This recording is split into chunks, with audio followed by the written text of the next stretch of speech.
খবৰ দিব তাৰ যিখিনি আমি ব্যৱস্থা ল'ব লাগে আমি লগে লগে লৈ যাম বাকী আৰু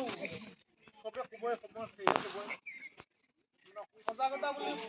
মানুহে কৈ সজাগ কৰিব নোৱাৰে দেই মানুহক মানুহ যদি নিজে সজাগ হ'ব নিবিচাৰে মানে এটা কথা আছে নহয়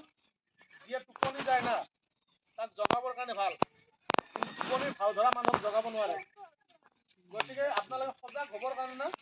নিজে সজাগ হ'ব লাগিব আপোনালোকে নিজে যদি চেষ্টা নকৰে সজাগ হ'বৰ কাৰণে আপোনালোক কোনো সজাগ কৰিব নোৱাৰে আৰু মই এটা কথা আপোনালোকক অনুৰোধ কৰোঁ ল'ৰা ছোৱালী শিক্ষা দীক্ষাত আপোনালোকে একদম গুৰুত্ব দিয়ক শিক্ষা দীক্ষা প্ৰত্যেকটা বস্তুৰ মেইন বস্তুটো হৈছে শিক্ষা দীক্ষা থাকিলে মানুহে বহুত বস্তুৰ পৰা আঁতৰি থাকে নিচা পৰা বস্তু আঁতৰি থাকে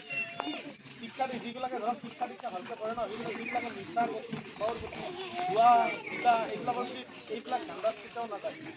গতিকে শিক্ষা দীক্ষা আপোনাক গুৰুত্ব দিয়ক ল'ৰা ছোৱালীকেইটাক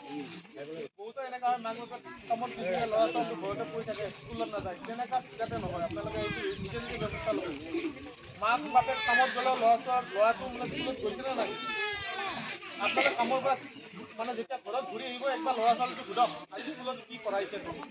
আপুনি নাজানিব পাৰে মাকজনীয়ে বাপেকটোৱে নাজানিব পাৰে মানে শিক্ষা দীক্ষাৰ প্ৰতি নহ'ব পাৰে কিন্তু ল'ৰাটোক একবাৰ সোধক আজি তহঁতৰ ছাৰ আহিছিল নে নাই কি পঢ়াইছে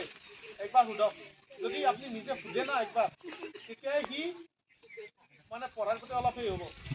নহ'লেবাতো সি স্কুল গৈছে আহিছে তাত ঠেকেচা মাৰি থৈছে ক'ত হেৰি কৰিব আপোনালোকে এনেকুৱা ঘটনাটো হৈছে যে তাৰ যে কথাটো পতাৰে কৰবাত যদি কোনোবাই তেনেকৈ কৰিছে লগে লগে খবৰ দিয়ক দেই এইটোত পুলিচে কেতিয়াও হেৰি নকৰে আৰু এখেতে কি আপুনি কি চলি থকা বুলি কৈছিল ইয়াতে আমাৰ ধৰক নাই ইয়াত এনেকুৱা ধৰণৰ কিবা হয় এখেতলোকৰ ওচৰত মোৰ নাম্বাৰ আছে এখেতলোকৰ দ্বাৰাই মোক খবৰটো দিয়াই দিয়ক লগে লগে যি ব্যৱস্থা ল'ব লাগে সেইখিনি মই ল'ম আপোনালোকে নিজে যে সমাজখন ঠিক কৰাৰ কাৰণে সজাগ হয় নহয় সমাজ কেতিয়াও বিপথে যাব নোৱাৰে আপোনালোকে মাত্ৰ নিজে আৰু ভয় কৰি নচলিব দেই আপোনালোকে যদি ভাবে মই কম মোক বেয়া পাব নেকি এই বস্তুটোৰ কাৰণে সমাজখন মানে